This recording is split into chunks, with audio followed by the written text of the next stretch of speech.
चलिए दोस्तों, आज हम देखेंगे oscillator. Now what is oscillator? Oscillator is an electronic circuit with the help of which AC signal or the alternating signal is generated. For this, no input, that means no AC signal is required. As in amplifier, मतलब कि amplifier में हमें AC signal देना पड़ता है, तब वो amplify होके हमें AC signal provide करता है. But small amount of DC signal is required to bias the transistors. मतलब कि इसके अंदर भी ट्रांजिस्टर है, उसको बायसिंग प्रोवाइड करने के लिए थोड़ा सा डीसी सिग्नल हमें देना पड़ेगा.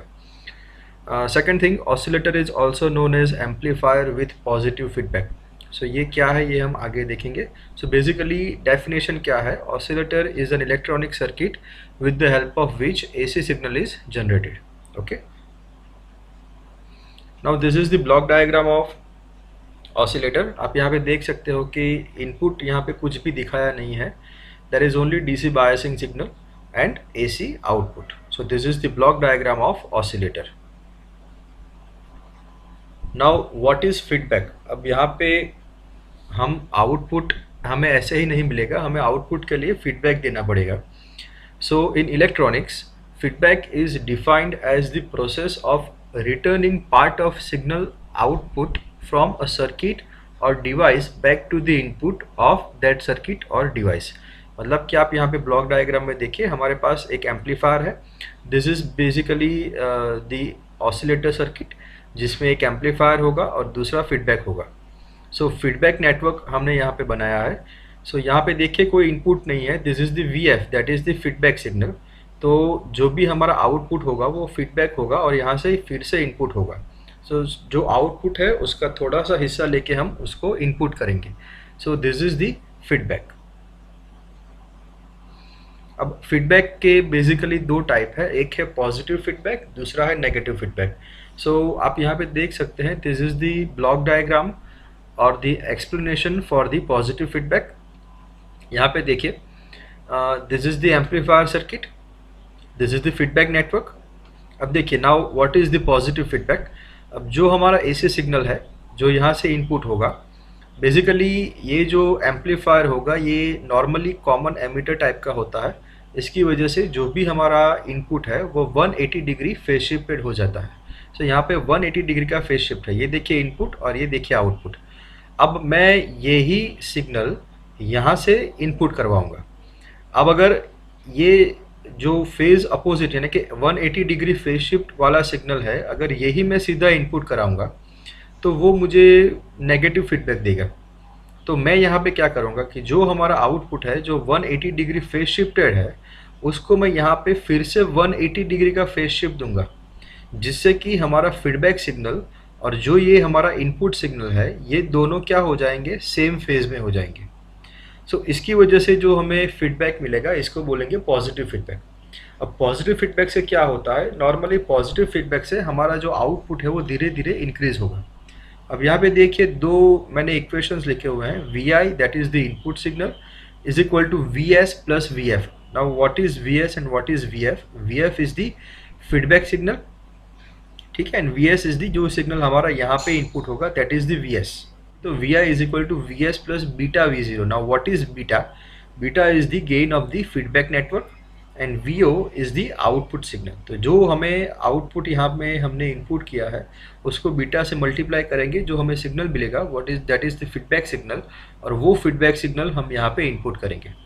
तो इसकी वजह से जो हमें फीडबैक मिलेगा उसको बोलेंगे पॉजिटिव फीडबैक.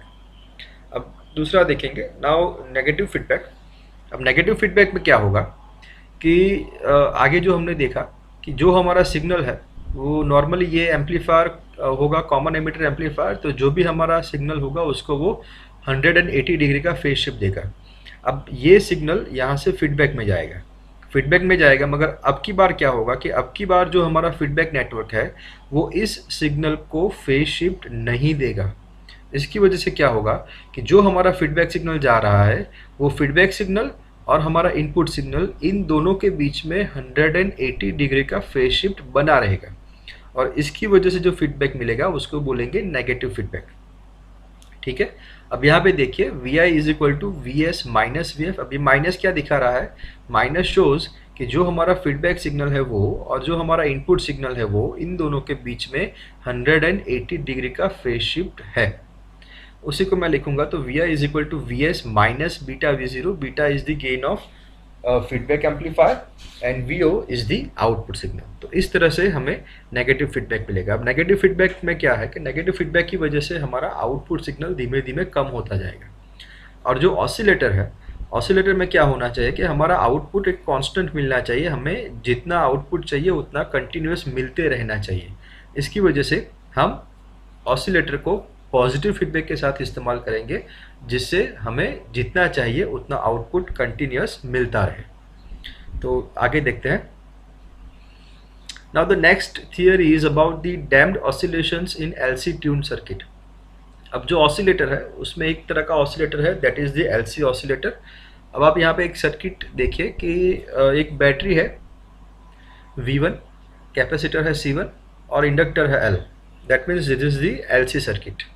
एक स्विच है, उसकी दो कंडीशंस है A और B। अब मैं इनिशियली अगर स्विच को A के साथ ज्वाइन करूँगा तो क्या होगा कि जो कैपेसिटर है वो कैपेसिटर चार्ज होगा।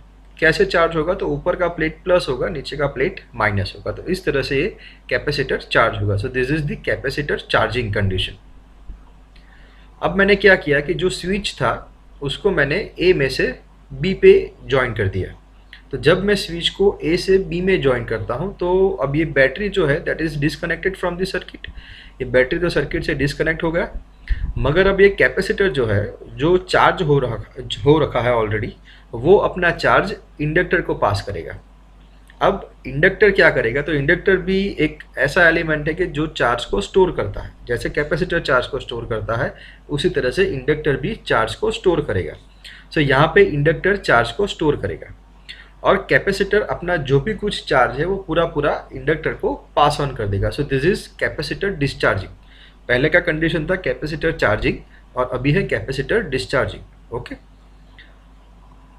अब देखिए, अब इंडक्टर के पास पूरा चार्ज आ गया तो वो क्या करेगा? तो वो फिर से डिस्चार्ज होगा। अब क्या, इंडक्टर डिस्चार्ज होगा तो उसके सामने कैपेसिटर चार्ज होगा, मगर अब की बार क्या होगा कि कैपेसिटर में दैट इज रिवर्स चार्जिंग। इसका मतलब क्या होगा कि जो नीचे का प्लेट है वो अब की बार पॉजिटिव होगा और ऊपर का प्लेट है वो अब की बार नेगेटिव हो जाएगा। तो उस तरह से कैपेसिटर चार्ज होगा। सो this is capacitor charging in opposite direction. अब कैपेसिटर चार्ज हो गया तो अब वो अपना चार्ज फिर से इंडक्टर को पास करेगा। तो इस तरह से पूरा इंडक्टर और कैपेसिटर चार्ज को एक दूसरे को पास ऑन करते रहेंगे और इसकी वजह से कैपेसिटर चार्ज होगा, कैपेसिटर डिस्चार्ज होगा, सेम वे इंडक्टर चार्ज होगा और इंडक्टर डिस्चार्ज होगा। अब यहाँ पे क्या है कि कैपेसिटर और इंडक्टर दोनों पैसिव एलिमेंट है, मतलब कि चार्ज पास ऑन करते वक्त उन दोनों में से थोड़ा थोड़ा एनर्जी या जो चार्ज है वो क्या होता रहेगा? वेस्ट होता रहेगा और बाय द टाइम जो आउटपुट है वो धीमे धीमे कम होगा। द वेव फॉर्म, आप यहाँ पे देखिए जो वेव फॉर्म है यहाँ पे मैं दिखा रहा हूँ कि 0 to A जो है वो that is the first phase of capacitor charging. जब हमने कैपेसिटर को बैटरी के साथ कनेक्ट किया था तो कैपेसिटर चार्ज होगा 0 से A तक। अब जब मैं कैपेसिटर को इंडक्टर के साथ ज्वाइन कर रहा हूँ तो that is A to B, मतलब कि कैपेसिटर डिस्चार्ज होगा या तो आप कह सकते हैं कि इंडक्टर चार्ज होगा। अब जब इंडक्टर फुल्ली चार्ज हो गया तो वो अपना चार्ज फिर से कैपेसिटर को पास करेगा। तो कैपेसिटर अब की बार नेगेटिव डायरेक्शन में चार्ज होगा तो that is B to C। अब फिर से कैपेसिटर अपना चार्ज इंडक्टर को पास करेगा तो वो डिस्चार्ज होगा। सो this is C to D। तो इस तरह से पूरा एक साइकिल बनेगा।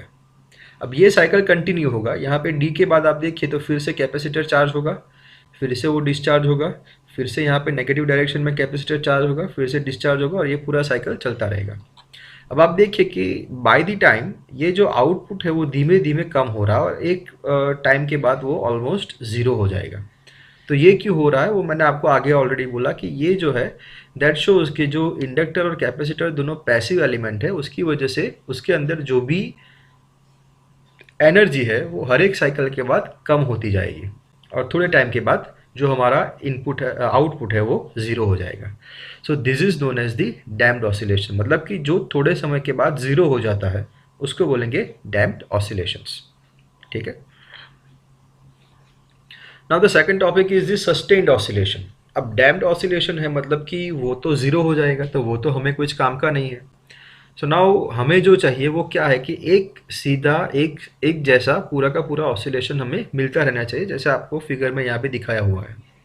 So the oscillations produced are damped oscillations because at every oscillation there is waste of energy in capacitor and inductor। जैसा मैंने आपको ऑलरेडी बताया, दोनों पैसिव एलिमेंट है, सो दोनों एनर्जी लॉस करेंगे। But if energy equal to the loss is supplied at every oscillation, there is no decrease in the voltage and sustained oscillations are produced। इसका मतलब कि अगर जितना एनर्जी लॉस हो रहा है उतना एनर्जी अगर मैं कहीं से हर बार ऐड करता जाऊंगा, तो जो हमारा आउटपुट होगा वो फिगर में दिखाया है वैसा सस्टेन्ड आउटपुट होगा। मतलब कि उसका एम्पलीट्यूड हर बार एक जैसा होगा, उसमें किसी भी तरह का एनर्जी का लॉस आपको दिखाई देगा नहीं। सो बेसिकली डैम्प्ड ऑसिलेशन में से सस्टेन्ड ऑसिलेशन लाने के लिए हमें क्या करना पड़ेगा, we have to add some energy at every oscillation. हर एक ऑसिलेशन के बाद हमें उसके अंदर थोड़ा थोड़ा एनर्जी ऐड करते रहना पड़ेगा। Now amplifier with positive feedback, one of the most IMP theory. तो यहाँ पे देखिए आप, मैंने जो आगे डायग्राम था वही है। एक एम्पलीफायर है, that is the main part of our oscillator. एक फीडबैक नेटवर्क है, VF is the feedback signal, VO is the output signal. तो यहाँ पे क्या होगा, यहाँ पे कोई इनपुट नहीं है, जो भी हमारा आउटपुट है उसका थोड़ा सा हिस्सा लेके हम लोग यहाँ से फीडबैक करेंगे और वो हमें यहाँ पे इनपुट में देना है।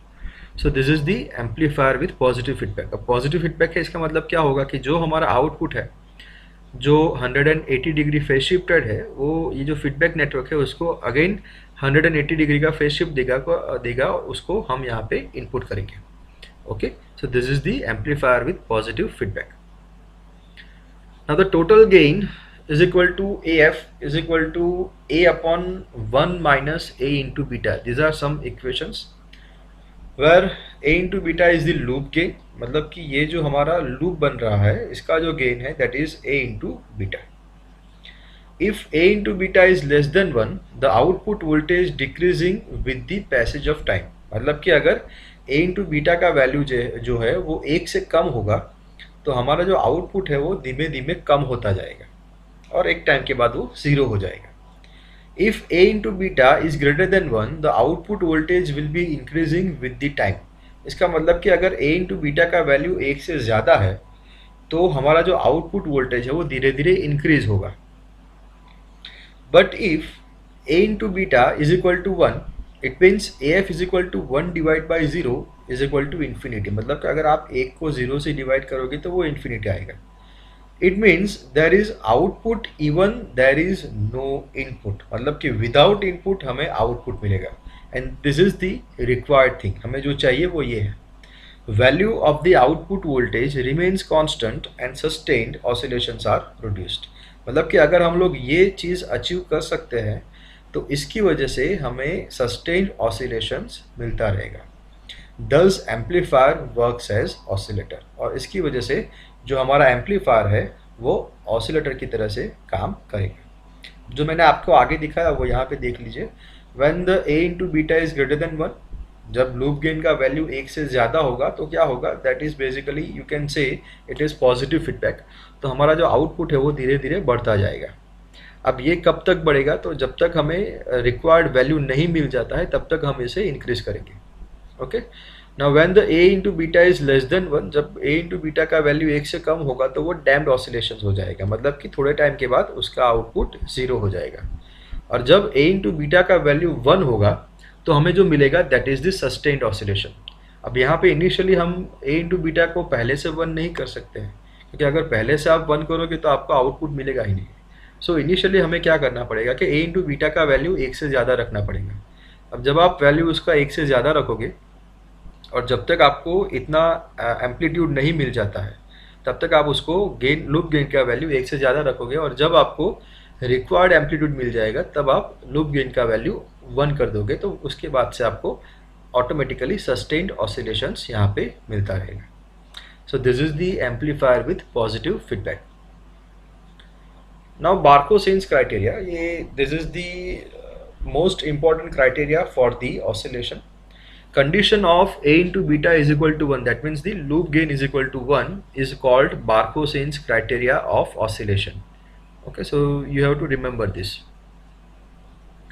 Now requirements of oscillator, मतलब कि अगर आपको किसी भी सर्किट को ऑसिलेटर बनाना है तो उसमें क्या क्या चाहिए आपको.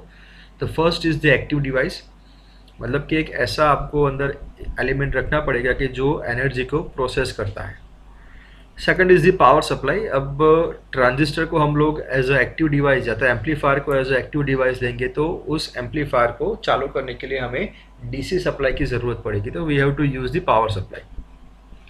Number 3 is the frequency determining network, मतलब कि आपको आउटपुट में कितना फ्रीक्वेंसी चाहिए तो वो भी आपको पहले से तय करना पड़ेगा. उसके हिसाब से हमें जो कंपोनेंट्स है उसकी वैल्यू डिफाइन करनी पड़ेगी. So we have to use some of the frequency determining network. Number 4 is the positive feedback. Now this is the most important thing. अगर positive feedback नहीं होगा तो आपका oscillator possible नहीं होगा. So positive feedback is required. Number 5, initially loop gain should be greater than 1. मतलब कि हमें initially जो loop gain है उसको 1 से ज़्यादा रखना पड़ेगा. And last, A into beta is equal to 1 after the oscillations started. मतलब कि आपको जो एम्पलीट्यूड चाहिए वो आपको अगर जब मिल जाएगा उसके बाद से आपको लूप गेन का वैल्यू 1 कर देना है. So this are the requirements of oscillator. अब यहाँ पे दो अलग अलग सर्किट है, एक है Hartley oscillator and second is the Colpitts oscillator. तो पहले देखेंगे हार्टली ऑसिलेटर. अब आप सर्किट यहाँ पे देख सकते हो, यू कैन सी कि ये जो है this is the common emitter amplifier और ये जो है that is the tank circuit और ये जो है दिस इज़ आवर फीडबैक. अब देखिए कॉमन एमिटर एम्पलीफायर का सर्किट जो है और इसमें क्या डिफरेंस है. कॉमन एमिटर एम्पलीफायर में क्या होता है कि यहाँ आरसी होता है, यहाँ पे हम लोग आरसी की जगह आरएफसी का इस्तेमाल करेंगे. ठीक है. Now this is R1 and R2. It is the voltage divided bias. ये जो ट्रांजिस्टर है उसको बायसिंग प्रोवाइड करने के लिए हम इसका इस्तेमाल करेंगे. C1 is the coupling capacitor which will couple the feedback to the base of the transistor. C3 is also the coupling capacitor which will couple the output of amplifier circuit to the tank circuit. R3 is the emitter resistor and C2 is the bypass capacitor. C2 क्या करेगा, it will provide the AC bias ground, so जो gain है वो gain को वो कम नहीं होने देगा. Now RFC क्यों इस्तेमाल करते हैं, यहाँ पे इंडक्टर क्यों लगाया हुआ है. बेसिकली क्या होगा कि यहाँ पे जो फ्रीक्वेंसी है वो ज़्यादा होगा, तो अगर आप यहाँ पे रजिस्टर रखोगे तो लॉसेस बढ़ जाएंगे. तो to reduce the losses we are using the RFC और वन इंडक्टर. नाउ आप यहाँ पे देखिए this is the tank circuit. अब ये टैंक सर्किट क्या है, तो यहाँ पे कैपेसिटर है और दो इंडक्टर है और दिस इज द आउटपुट. अब जो कैपेसिटर और इंडक्टर मिलके जो ये सर्किट बनाते हैं इसको बोलेंगे टैंक सर्किट और दी ट्यून सर्किट. अब यहाँ पे क्या होगा कि जो भी हमारा आउटपुट है यहाँ से C3 से होते हुए टैंक सर्किट में जाएगा. अब टैंक सर्किट में कैपेसिटर और इंडक्टर है, वो चार्जिंग डिस्चार्जिंग होगा उसका और उसकी वजह से हमें आउटपुट मिलेगा. अब यहाँ पे क्या होगा कि C4 और L1 वो चार्जिंग और डिस्चार्जिंग होंगे. अब यहाँ पे इसके साथ L2 जुड़ा हुआ है, तो L2 जो है वो फीडबैक देगा और फीडबैक सिग्नल जो है वो यहाँ से हमें फीडबैक पाथ से होते हुए हम C1 को इनपुट में देंगे. ठीक है. अब L1 और L2 का जो सिग्नल है उसका फेज़ अलग अलग होगा, तो ये अलग फेज़ वाला सिग्नल है वो यहाँ से इनपुट में जाएगा और जो भी हमारा आउटपुट है वो यहाँ से हमें दिखेगा. अब ये जो है इसका हम सिमुलेशन भी देखेंगे. So let us see this simulation. आप यहाँ पे देख सकते हो हार्टली ऑसिलेटर की सर्किट बनाई हुई है. यहाँ पे ये जो है this is the common emitter amplifier. उसमें ये क्या है, this is the voltage divided bias, coupling capacitor, DC source. यहाँ पे आरसी की जगह हमने इस्तेमाल किया है L1. Q1 is the transistor, R3 ये हमारा एमिटर रजिस्टर है और C2 this is the bypass capacitor. Now C3 is the coupling capacitor. ये क्या करेगा, ये जो हमारा एमिटर का एम्पलीफायर का जो भी आउटपुट होगा वो इसको कपल करके टैंक सर्किट को ले जाएगा. टैंक सर्किट जो है वो हमें AC सिग्नल जनरेट करके देगा जो हम यहाँ पे CRO पे आउटपुट पे देखेंगे. टैंक सर्किट में C4 है और 2 इंडक्टर को हम लोगों ने सीरीज में ज्वाइन किया है। सो इसकी वजह से टोटल जो इंडक्टेंस होगा that is L1 plus L2। आपको इक्वेशन आगे दिखाया जाएगा, उसमें बताया जाएगा। ये जो है this is the feedback path, यहाँ पे से फीडबैक सिग्नल जाएगा और यहाँ पे इनपुट होगा। सो इसका हम लोग देखते हैं आउटपुट क्या आएगा। देखिए आप देख सकते हैं दिस इज़ द आउटपुट, एक समान हमें साइन वेव आउटपुट में मिल रहा है।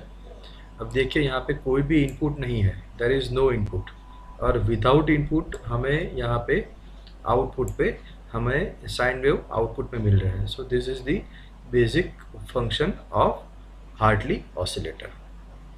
जैसा आपने सिमुलेशन में देखा है, यहाँ पे आप आउटपुट देख सकते हो। यहाँ पे जो आउटपुट है दैट इज सस्टेन्ड आउटपुट, आप लोगों ने ऑलरेडी सिमुलेशन में देखा है।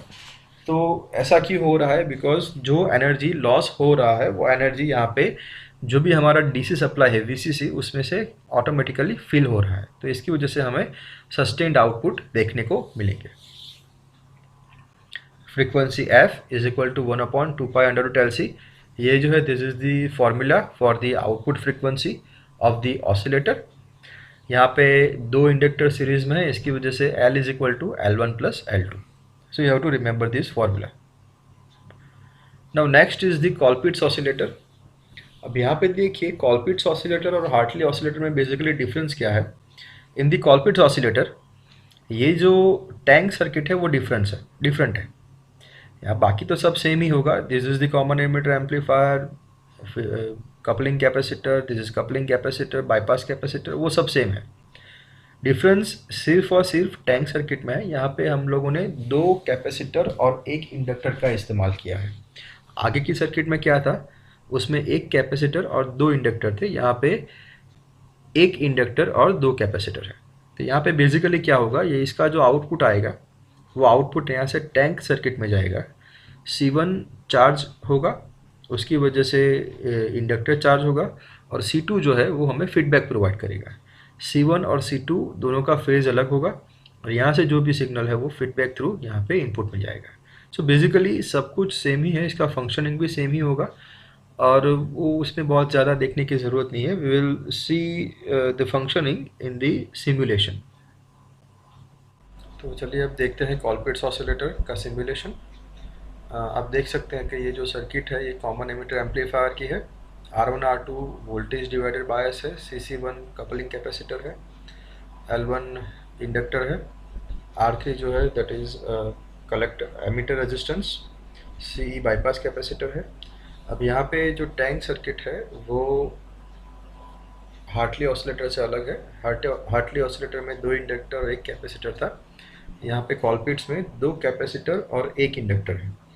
C1 C2 जो है वो हमारा फीडबैक है, यहाँ से हमें फीडबैक मिलेगा, जो यहाँ से हमें सिग्नल हम फीडबैक में वापस देंगे। चलिए अब इसका आउटपुट देखते हैं। इसका आउटपुट जो है वो हमें C6 के अक्रॉस में मिलेगा। सो पहले इसको सिमुलेट करेंगे और फिर इसका आउटपुट देखेंगे। देखिए अब यहाँ से हमारा आउटपुट जनरेट हो रहा है।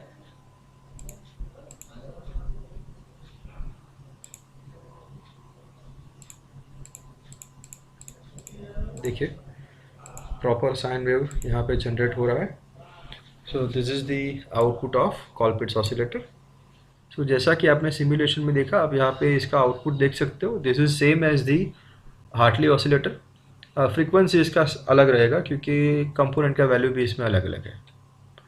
इसका भी फ्रीक्वेंसी का इक्वेशन जो है that is F is equal to 1/2π√LC, where C is equal to C1 into C2 upon C1 plus C2, because 2 capacitor series में है और सीरीज कैपेसिटर का फॉर्मूला है that is C1 C2 upon C1 plus C2. So you have to remember this formula also. And the last topic is the applications of oscillator. First is the audio frequency generator, मतलब कि हम लोग जो audio frequency इस्तेमाल करते हैं वो हम लोग ऑडियो ऑसिलेटर से जनरेट कर सकते हैं। Second is the radio frequency oscillator. Function generator that is हम लोग जो लैब में इस्तेमाल करते हैं to generate different signals, square wave, sine wave, triangular wave, उसके लिए जो हम लोग इस्तेमाल करते हैं that is function generator. As a carrier in radio and TV transmitters, telemetering, radio telephony, radio telegraphy, carrier telephony, in radio and TV receivers, induction heating, dielectric heating, remote control, clocks in the digital circuits, generation of ultrasonic waves. So these are the different applications or the uses of oscillator.